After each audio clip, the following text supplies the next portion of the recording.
Hey, ladies.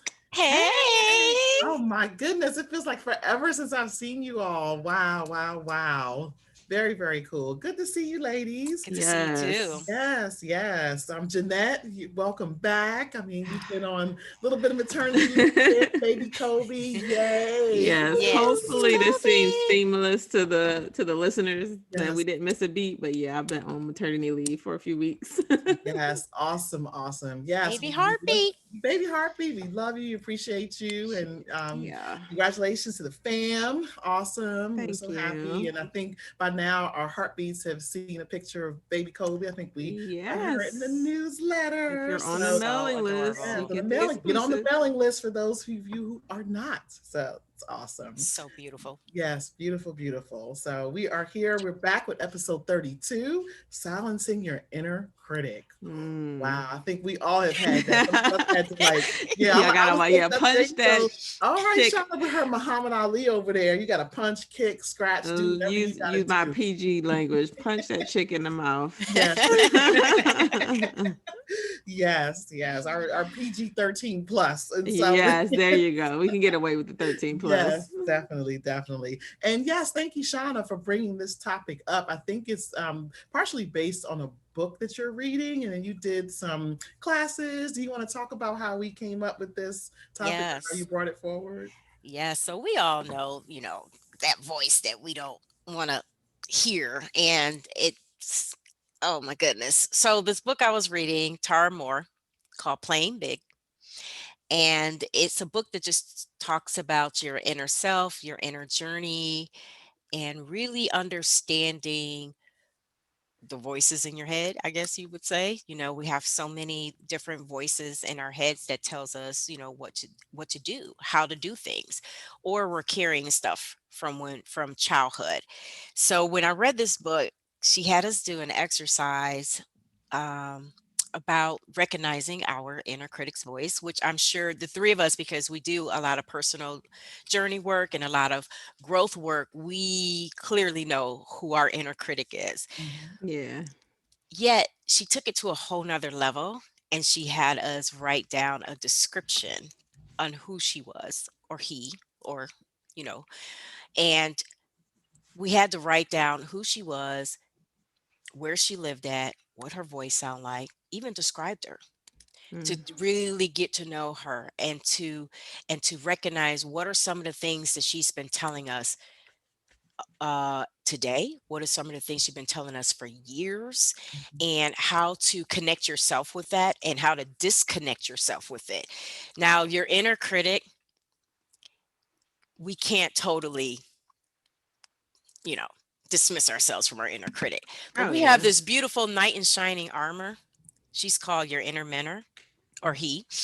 And your inner mentor, she's the voice of reason. She's the one that tells you, or he's the one that tells you, you can do. That's the voice that tells you you can do anything that you want to do, that your heart desires, that you are all of that in a bag of chips, where your inner critic may beat down on you, say negative words, Mhm. maybe even help you spiral out of control, maybe trigger some things from the past.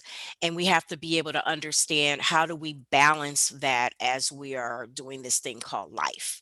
So so one day I had a real hard time with my inner critic.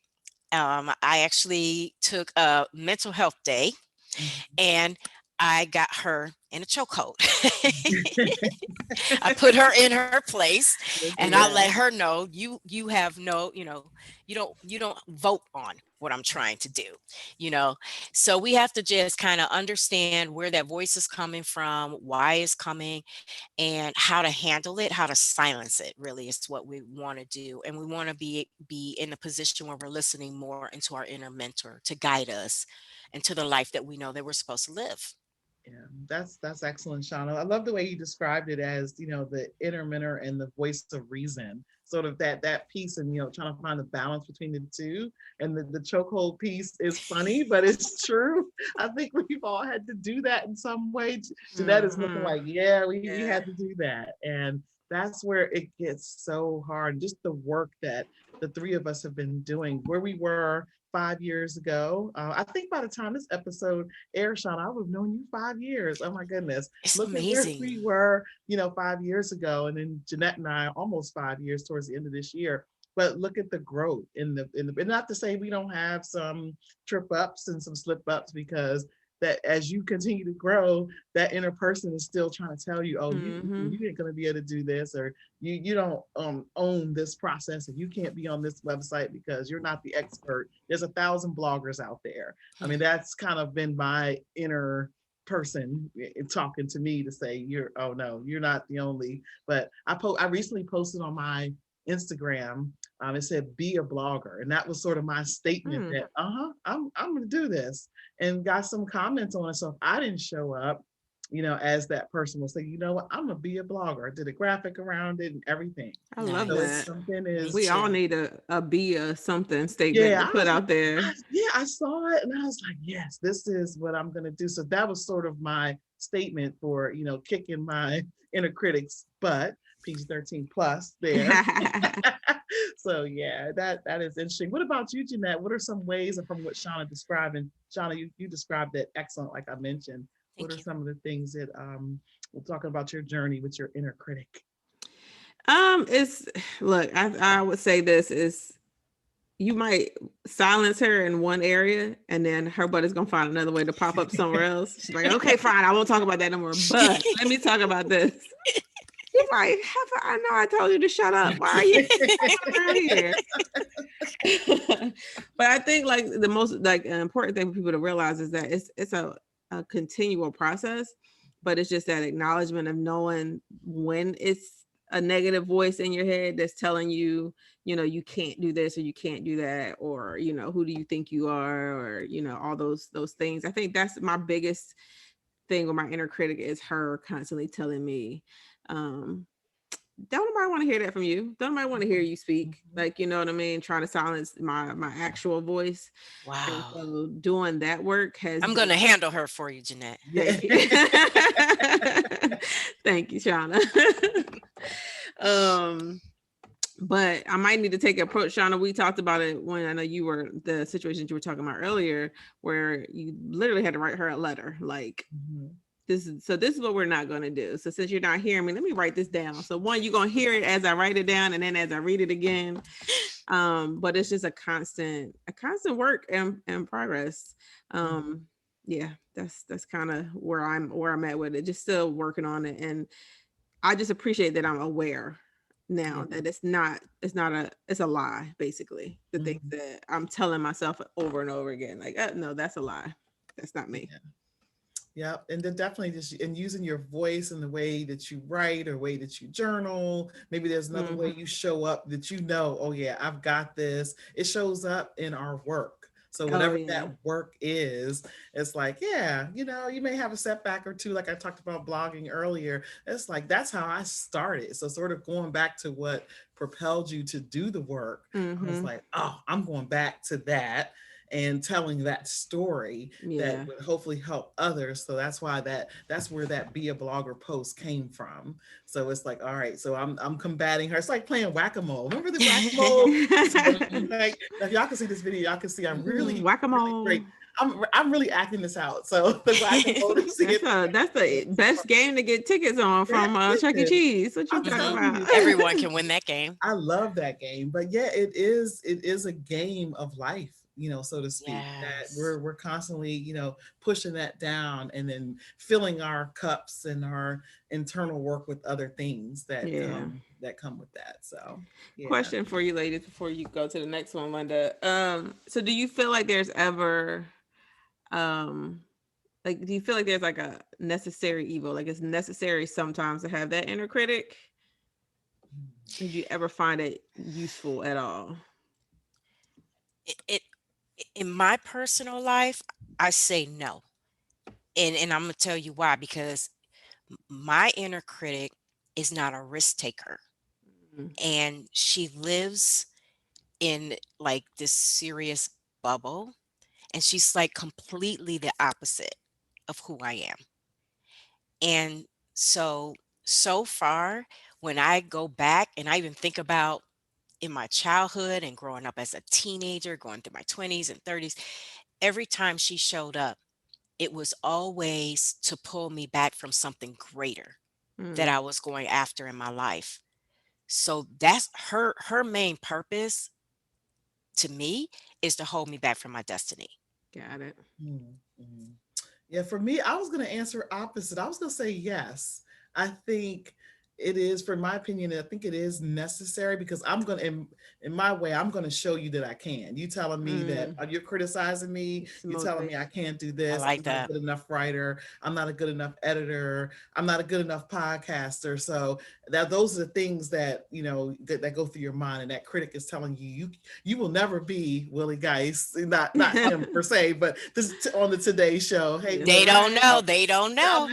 Yes, I love the Today Show, by the way. But yeah, I mean, I think for me, the answer is yes, because I'm going to show you that I can do it I just because you're love that, telling me Linda. that you're trying Yeah. to pull me down. So Mm. yeah. What Yeah. about you, Matt? What are you Yeah, thinking? I'm kind of leaning that way because I'm that person. I've always been like a little defensive growing up when someone tells me I can't do something or I have to do something a certain way. Like I'm very much like what's the word for it? I can't think of the word for it, but basically I do the opposite. And Yeah, a even like rebel. A rebel. thank you, yes. Even in like childhood, I mean my husband was just talking about this last night, but when I used to go outside, they say I used to slam the screen door. And at your grandmama's house, you do not Oh slam that screen no, door. no, no, no. We. And I was little, probably under 3 years old, like 3 years old maybe. So I would just run out on the porch. She had a screen in the porch. And I would let the door slam. They were like, "Don't slam that door," and then I would like slam it intentionally. And then my one aunt was like, "Slam the door, Jeanette. Slam it hard." And I went out the door and I eased it shut real slow. And they was like, "See, you just gotta tell her to do the opposite." Oh wow. Wow. So I think it's good for our listeners to hear that both sides of it, right? Because there are some people that are paralyzed by that inner critic and they can't move forward and they don't realize it. But there are some that need to understand that when that pops up, use that as motivation and Mhm. as your strength to like, I like no, that. I can do this, and to Yes. prove. And the best part of it is it's your inner critic, and so it's just proving yourself wrong, right? Being Mhm. better than you telling yourself that you can be, and not on someone else's standards, but really on your own standards. So I think it's just important for them to hear both sides of that. Mhm. And that I was a like question that that. popped up in my head when we first started. I was like, I wonder what they think. That, Yeah. that reminds me what you just said, within yourself, it's all about you and yourself. Mm-hmm. Reminds me, my late husband, he ran a triathlon one year, Oh. and he biked, swim, ran, and I was a cheerleader. I was not doing it. He asked me to do it, and I was like, nope. He trained for like a whole year to Wow. do it, Mhm. and I took my chair out there. I even had our dog Mia out there. I had my lunch bag because I love to eat. I had my snacks and I got him the everything. snacks. Yes, and I'm rooting him on, and I'm moving my chair to all different places. And they actually had to swim in the lake in Lake Erie, so it was really cool. They had these little changing stations for them to come out of their wet gear to put their dry gear. And the last part was I believe it was the run. Yes, because I took a picture of him crossing over the finish line, and I remember him telling me so when they got the stats, they let you know where you place. And I remember saying, "Oh, he wasn't first," and I was like, "Oh, he wasn't first," and I felt like, oh, because I wasn't sure like what he What his was really goal? thinking about when he was doing this. So he said, "Well, I wasn't." He said, "I wasn't first." He said, "But I wasn't dead last either." Mhm. And he said, I wasn't doing this to compete with other people. It was a competition within myself to prove to Mm-hmm. myself that I can complete this. Yes. And I was like, wow, Mm-hmm. we do things for so many different reasons. And it was like, I just thought that was really profound of him to just feel that way, strongly connected with himself, that it wasn't about Mm-mm. competition or anybody else. This is about me and what I can achieve. And it probably helped him to finish, right? Because I can only imagine how hard or difficult something like that is. Um, but when you don't have to focus on no one but yourself, nothing else matters. Because then if you start focusing on the other people and like, oh, where they are, where am I at, and then your whole train of thought gets off, you lose focus, like you trip yourself up. And I think that that's a really important point to point out, is like when you're focused on yourself and all your own stuff and what your goals are for you, completing it, doing it, trying it. Even if he would have came dead last, I'm sure he probably would have been like, but I finished. You know what I'm saying? That was the Exactly. goal, was to do it and to finish. And I think that's awesome. I didn't know that. Look, you learn something new every That is day. awesome. Thank Talk you. about bucket list stuff. Yeah. Yeah, he lived a full life, 48 years. So I tell you, he lived it to the fullest. Mhm. Mhm. That's yeah. Awesome. Yeah. He never let anything get in his way or trip him up or stop him. Mhm. And he worked really hard on silencing his inner critic, and to witness that and to be in a partnership where Mhm. both parties are working on that self-discovery, you know, journey together is just, I can't tell you what a thing of beauty that is within itself.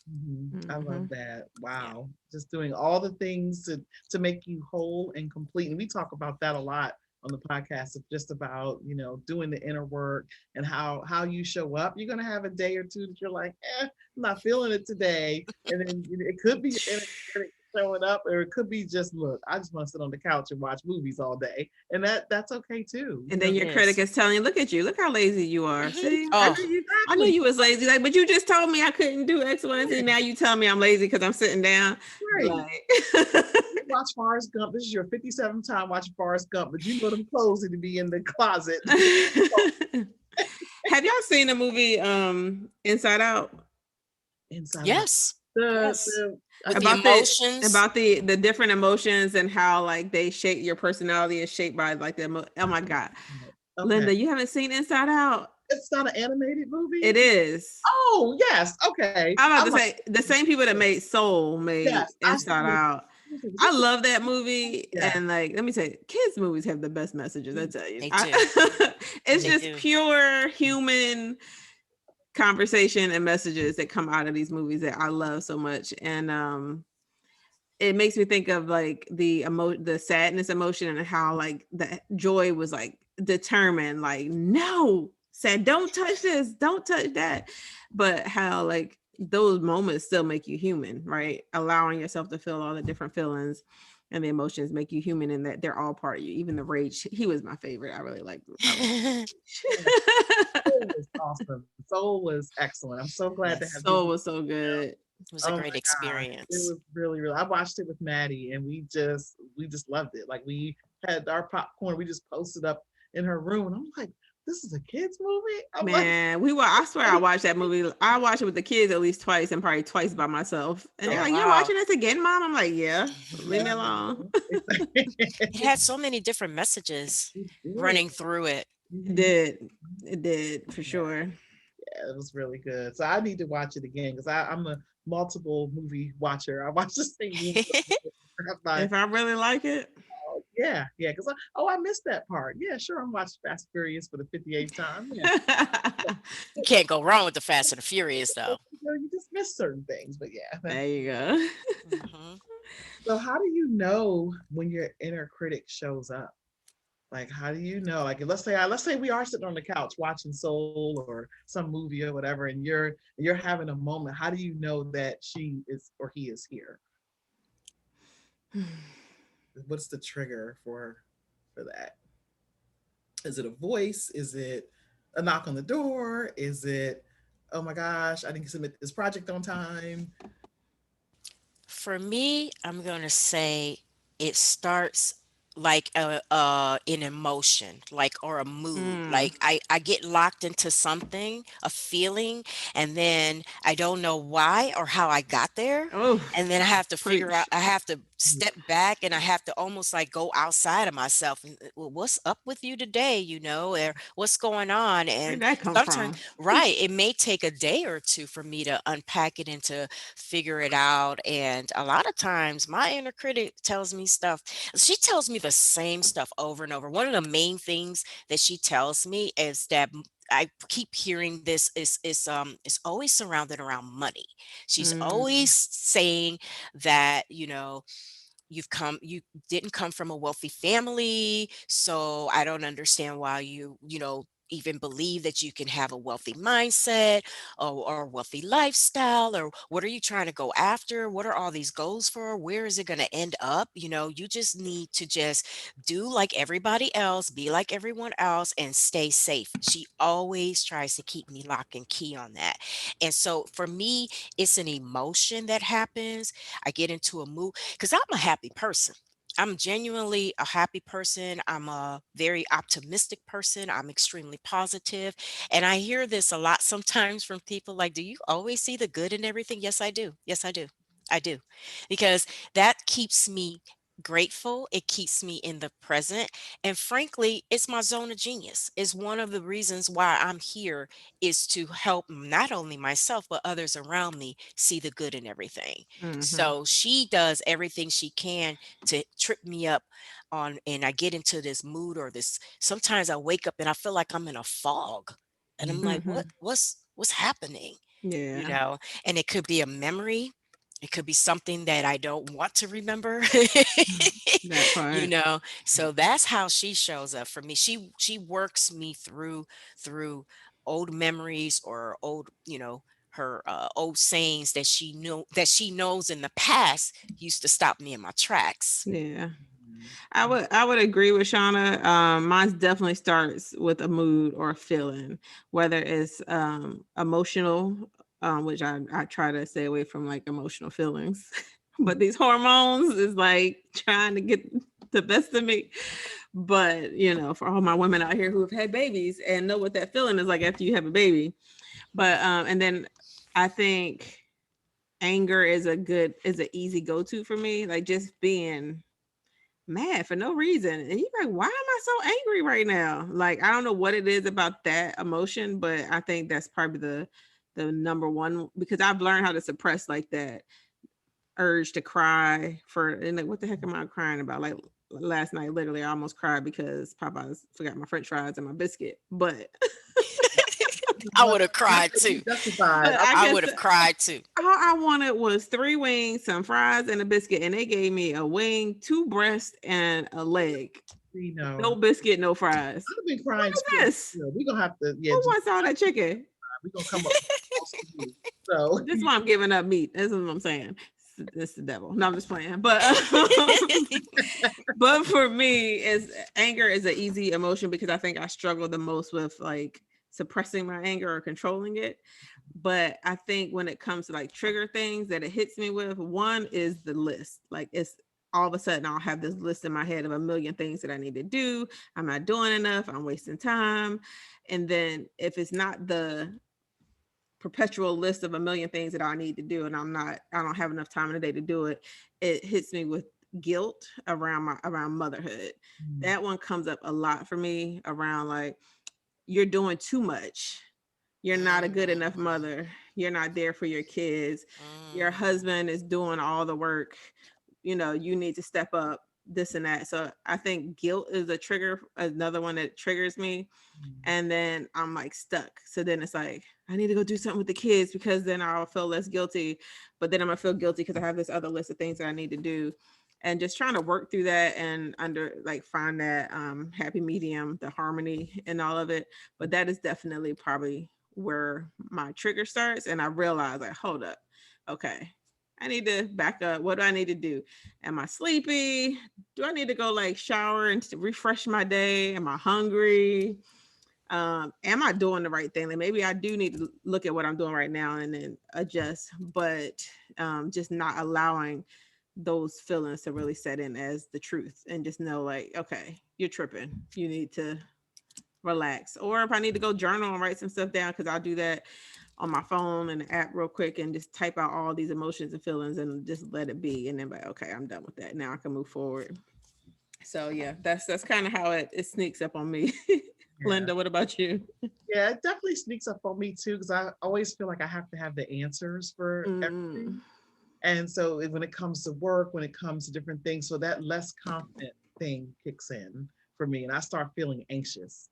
So then it's like, you ain't got that answer, or somebody will say, yeah, but kind of belittling what you're given the answer for, whether it be in project management or whatever it might be.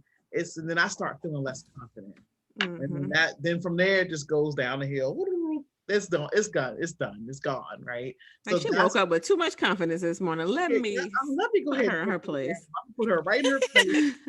A meeting with 25 people, running different things, and being looked at as the go-to or the expert on something. Then you start feeling less confident. At least for me, I start feeling less confident. Like I can't do it, but I have to push through it anyway because it's part of what I have to do and why I have to show up.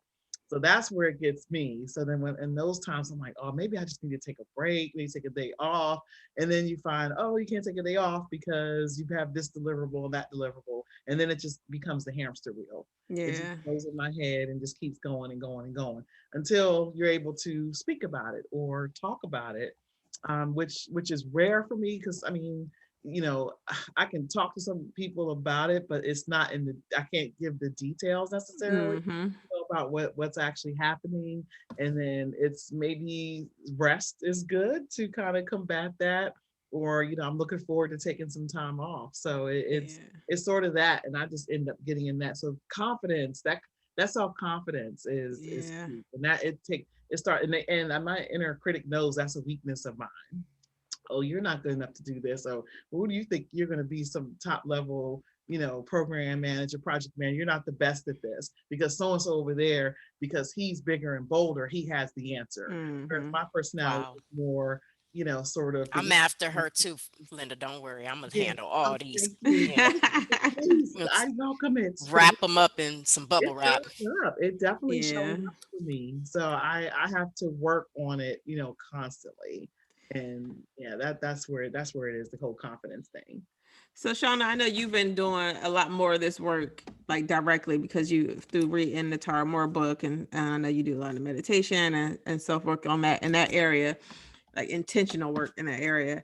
Have you come across like any ways or tips to have the inner mentor show up more in those times for you and silence that critic for you? Like, how have you managed that? Yes, I think it's a good idea starting off is definitely knowing who they are and recognizing when they show up, and then combating, like pause and connect with it. If your inner critic shows up and he or she says something to you, pause and connect and try to figure out where is that coming from. Is this is something that I can use, to motivate myself to push forward, or, what is this? So pause and connect with it. Once you recognize both of them, then what you want to do is you want to start leaning into your mentorship. So what I've been doing now is every day when something comes up and I'm a little unsure of how I feel about it or what I should do about it, I ask my mentor, what do you think? Because we always say that all the answers are inside of us. That's where the answers are coming from. They're coming from the voice of reason. And so it's like knowing your voice of reason and being okay with asking yourself, what should I really be doing? Your higher self. You always know what it is. It's just, do we do what our self tells us to do?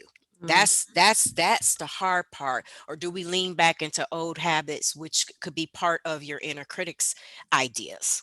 Right? And then that's when we get paralyzed, or we don't go after the promotion, or we decide, you know what, I'm just going to stay here and live here for the rest of my life, even though I would like to live somewhere else. Oh, But you know what?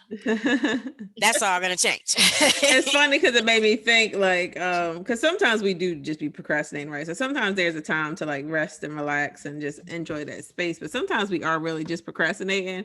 And it's funny, it made me think like, I wonder if some of those times that was my inner mentor, like, girl, get up, because you said you was going to do X, Y, and Z. And like, no, you're criticizing me. Like, no, I'm your mentor. Listen. Listen to that voice. And like you said, like really pausing and connecting to understand, like, is that really what I need to be doing? Like, am I really being productive? Am I avoiding something by not listening to her? So don't always assume that just because she's telling you that, you know what you're doing right this moment isn't what you need to be doing, that's a critic. It could be your mentor trying to inner mentor trying to lead you to where you really need to be putting your time and energy and effort in. So Yeah, I agree with that for sure. And Shauna, we love the work that you're doing in this space and helping us, helping others, those yeah. who are listening, Thank and you. Thank change and you. things like that. I mean, you're doing the work, the inner critic and showing up. Do you want to talk a little bit about your work that I do. you're I don't mind if I do. So, yeah, so the work that I'm working on, it ties in with my early childhood years of 25 plus years. And with that, I created these workshops that are based on some of my writings in the children world, which you all know my first children's book was called my Miss Mess Socks book. So these workshops derived from just owning your greatness, owning your authentic self, and trying to find out why are we here? Why are we here? We are all here for a reason. We're all here for a reason. We have a destiny. We have something deep down that we know that we're supposed to be fulfilling. And it's like, how do we find our way? So my workshops speak to inner child work, inner mentor work, inner critic work, which gets you to your zone of genius. When you start operating out of your zone of genius more so than none, now you start getting on that path of fulfillment and really recognizing the destiny and the life that you're supposed to be living. So Hmm. those are the recipe for success that my workshops do. We dive really deep in it. Is a very Linda's, you've been to doing? Zone of Genius 1, Mhm. and you'll be attending Zone of Genius 2, which gets a lot deeper. Zone of Genius 1 gets into we kind of touch on the self-discovery portion, and then we dive even deeper. So we could put the dates on here. I can give you the Sure. dates, Yeah, ladies, for that the was show great. notes. So Hmm. if anyone is interested, we have upcoming workshops in March and April. Would love for you to join. Mhm. 2-day workshop, and you won't regret it. Yeah, it was amazing. Yeah, Awesome. we'll definitely put that in the show notes and we'll link right to your site. But yeah, I attended Zona Genius 1, and that's why this topic is so perfect and so timely because we actually identified what our inner critic looked like. I was like, oh, I probably have to bleep part of this out because I know what I said. Like Um, that heifer, I'll tell you. Oh man, yeah, I yeah, wish I could read my letter on here, yeah, but that's rated R yeah, R R. yes. So it was great, and just sort of working through that piece of it. I've never talked about it in that perspective, so it was just like at least okay. So now I know what's kind of messing with me, right? Why are you Hmm. messing with me? At least I can identify it now. So I think that first workshop, Zona Genius 1, helps you identify, and then I'm looking forward to Zona Genius 2. What I Yay! like about the work that Shauna is doing is that she has the book for children, My Mismatched Socks, which could also be for adults. But the fact that it speaks to that in the book and just being allowing yourself to be you and be yourself, regardless of the inner critic or the outer critics.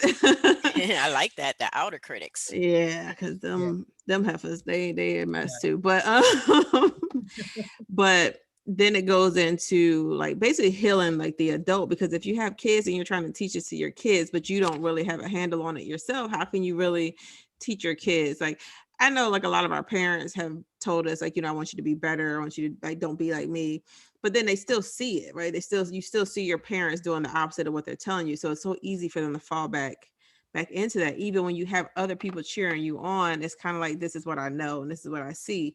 And so allowing the parents to heal and do that work will make them even better to help their kids get it early and to Mm, be able to start doing that work yeah. even earlier in their life. So that's one of the things I really like about like your brand and what you're doing with the book and with the workshops. I think it's important that Yes. the Thank parents you. get it. Thank you. I decided to kind of put a spin on everything because I worked with children for so many years, and you just don't work with the child. You do work with the parents Mm-hmm. and you work with the adults. And then you realize, as I've been doing this work, I've been doing inner child work since I was a child. And so everyone has an inner child in them. Mhm. And so uh like you said, my book was purchased more really from adults for themselves than for, for children. Mm-hmm. So what I love about these workshops is that it speaks to the inner child in everyone. And those that happen to be parents or happen to work with the youth, thank you, or happen to work with the youth, this is a way of paying it forward to the next generation and breaking all of those generational limitations that has been handed to us, Mm-hmm. so we can, clean that out and make sure that we're handing the next generation, some good some good stuff for their lives, to continue to torch, to continue living. Mhm. We want we want we want to live our dreams. This is what the main thing I think we speak about so much is, like, a common thread for the Heart of Chat is really going after your dreams and understanding that your dreams begin with your connection with yourself. And once you get that in line, not in line, it's not going to be perfect. We are human, it's ongoing. But once you get a grip on the formula that works Mm-hmm. for you, oh man, listen, sky's the limit. And that's where I'm going. Yep.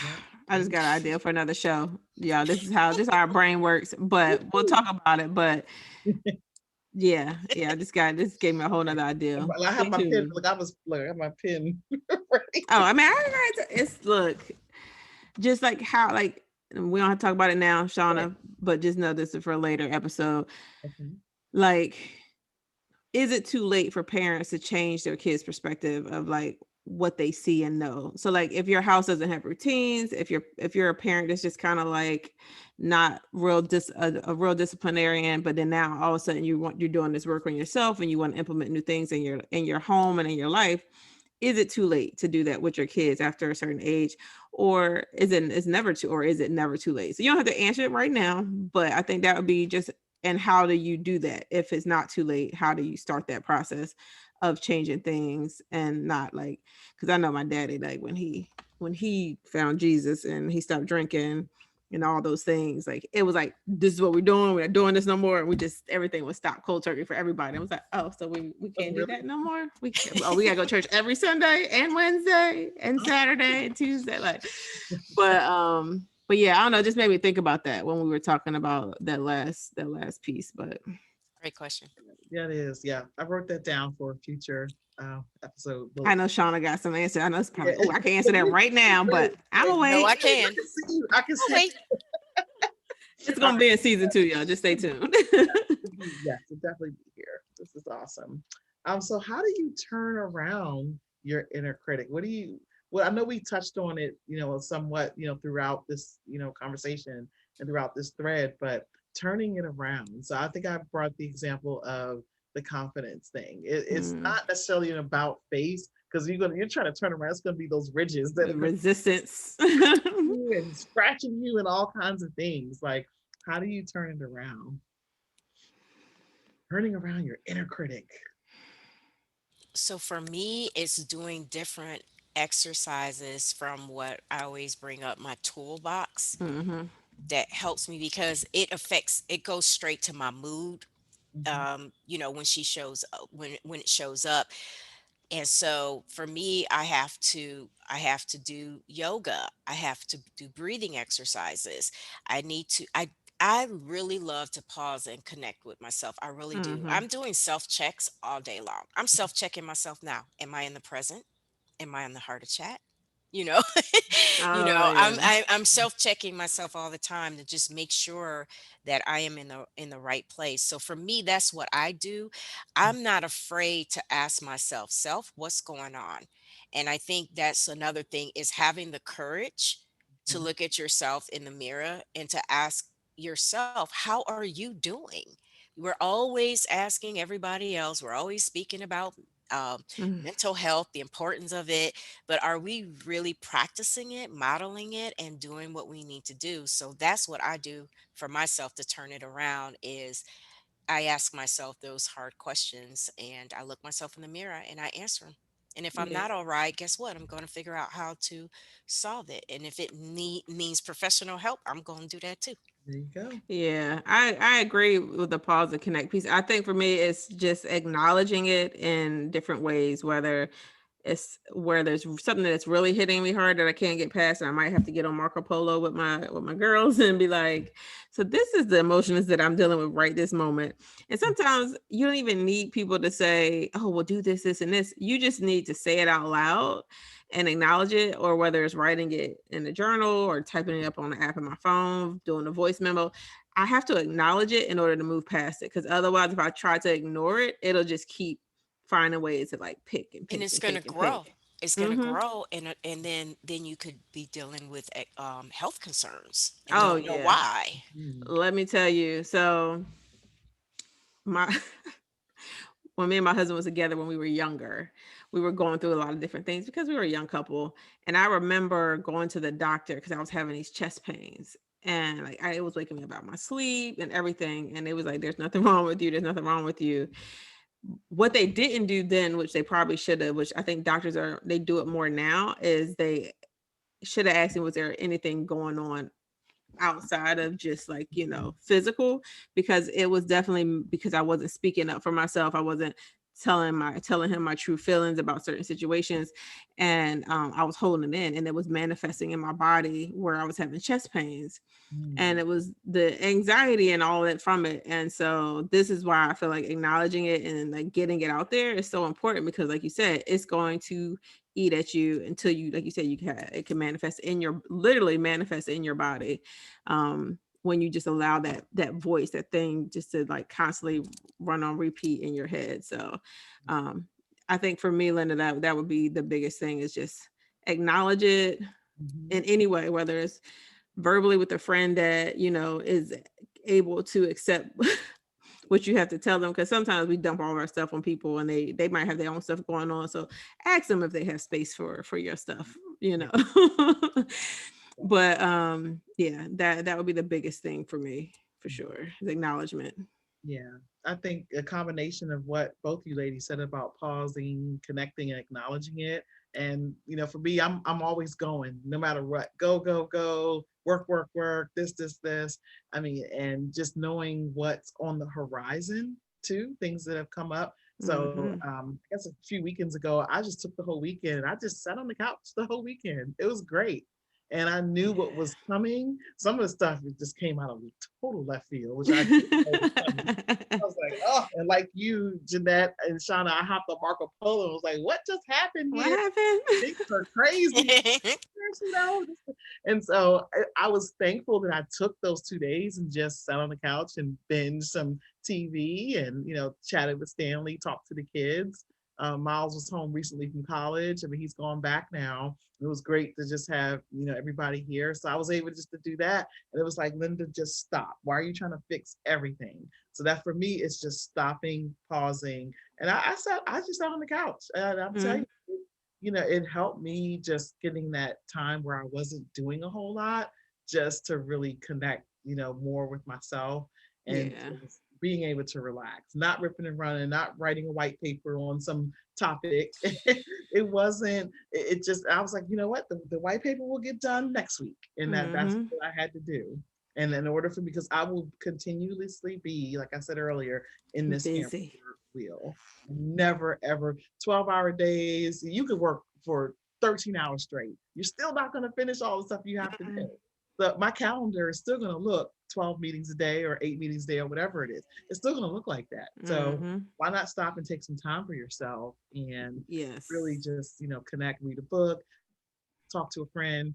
I had my iPad out and I'm texting everybody, how y'all doing? Because that makes me feel good, checking on other people. So I'm sitting there with my hot chocolate, just enjoying. And I had realized I had worked like 4 weekends straight. And that was the first weekend that I did not do anything for work-wise. So Nice. Wow, that felt really good. I needed that reset. So for me, acknowledging, pausing, and also a reset. It's hard. And I know it's easier said than done, especially when you're a person that's used to being busy all the time. Not necessarily productive, but just busy all the time. Like I gotta be doing something. My hands gotta be doing something. This month of maternity leave and like literally just sitting down and like holding my baby for 6 hours. Like, I don't know, other than like feeding her, changing a diaper and then just sitting there, like literally. I sat in one spot all day one day, and I was like, dang, the sun is going down. I've been here all day. Like, what am I been? And like I keep picking up like my little notebook and carrying it from room to room. And I'm like, what are you carrying that for? Like, you have 0 meetings, you have no deliverables. That's your mentor showing up. Yeah, all your clients are taken care of. They know you're on maternity leave. Like, you have nothing to do. Just be still. Like, just let it go. But yeah, but I know like right before this, like it's I'm ready now to like get back into like doing work and stuff. To the point where even Corey was like, you all right? I was like, yeah, I'm good. He said, I think you should probably like go outside tomorrow. Like, you haven't been outside like a couple of weeks. You should probably just like take a drive, go to Target. I know you like Target. I'm like, I do like Target. Thank you for reminding me. And when you said that, Linda, like having conversations with friends, sometimes it's not even telling them what you're going through. Sometimes it's literally just like checking in with somebody else or just having a conversation, and like you get so much energy from other people when you're just having like good genuine conversation and fun and laughter. Is so much. Laugh every day.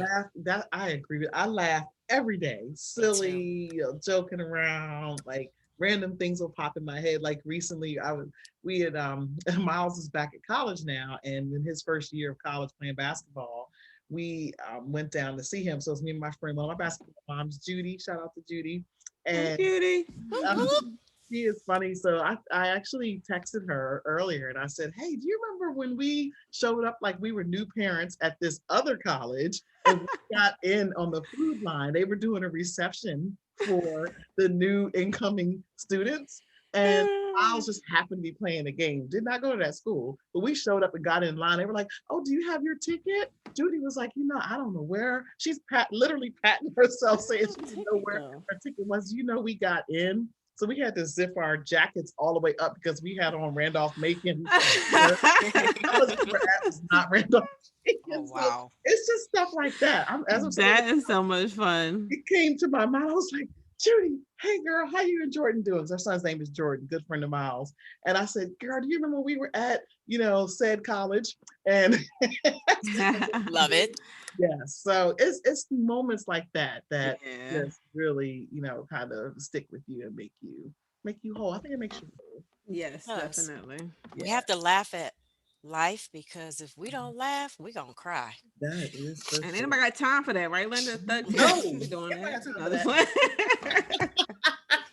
We don't do that. Yes. That's a whole nother podcast. Allow yourself to feel your feelings. Oh boy. Linda like, nope. I'm gonna take that one off. We're gonna leave that off. Turn my camera off. Right. Yes. Well, this was great, ladies. Did you have anything else to add before we wrap up? I know we have some things to share. If you're watching this video, Ignite your fuego, baby. Yes, we have apparel. We have apparel. Yes. You'll see Maddie too wearing hers, I think, at some point. But yes, we have apparel. We still have the mugs. If you're watching this video, you see me back here turning around. Still have our mugs and journals. We have our journal as well. Yes. So yes, we opened our store recently, and we're so happy and thankful. Linda got all the things. Yes. So we're super excited. So thank you. Love, support, and all the things you all do for us. Our heartbeats. Yes. Well, Shauna, do you want to tell our heartbeats and everyone else where to find us? You are all our heartbeats, so please join us. Yes, please join us. You can find us at YouTube, Twitter, Facebook, and IG. You can also find us at the Heart of Chat. Don't forget to get on our mailing list. And come every Monday so that you can get a Meatful Monday from the Heart of Chat, because you know what it's going to be? It's going to be fuego, baby. Come back. Come back. Thank you. Thanks, ladies. Bye.